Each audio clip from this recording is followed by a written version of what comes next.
Hi guys! Good morning! So, luluto tayo. Let's add some oil.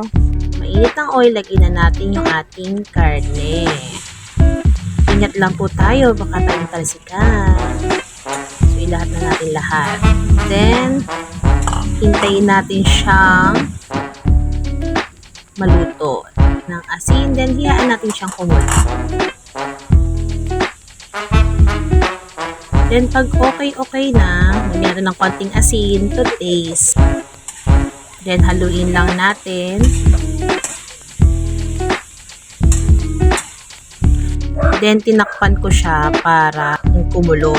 Okay na, medyo ilang minuto na. Try na natin siyang buksan. So, as you can see, naprito-prito na yung ating karne. So, ingat tayo sa paghalo. Kung okay na, pwede na natin siyang hanguin at ilagay sa isang lalagyan.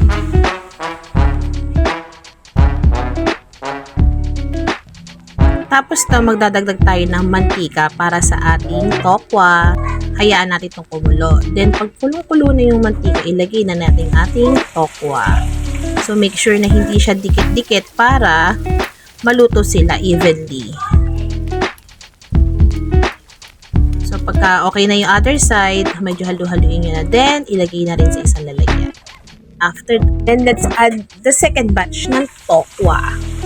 And, hindi dapat sila dikit-dikit para maluto even. Then, after that, hanguin ulit. Pagka yung medyo ma-brown na siya. So, in the same pan, nagbabas lang ako ng mantika dito. Naggisa na ako ng bawang and sibuyas. Oops, may nasama ko din kamatis. After that, you put your kamatis na. Madaming kamatis para masarap. So, ang sikreto dito, para sa masarap na tokat baboy is patagalin mo yung luto ng kamatis. Add your patis. Then, paminta. Hindi ko napakita kung paano ko nilagay yung karne, pero hayan na, sinama ko na yung karne dyan. Then, after that, lagyan lang ng konting tubig para make konting sarsa. Then, pakuluan. Then, ang partner ng baboy, ang tokwa. Ilagay na ang tokwa. Then, after that, idagdag yung another tokwa. Then, haluin. Dahan-dahan lang yung paghalo, guys, para hindi malamog ang ating tokwa. Then, next, sasama na natin siya ng kinchay. Kaya na lang muna kasi mamaya na yung silit. Baka maanghangan yung bata. Ilagay natin yung kinchay. Huwag kalimutan ng kinchay kasi ito ang pampasarap, ang kinchay.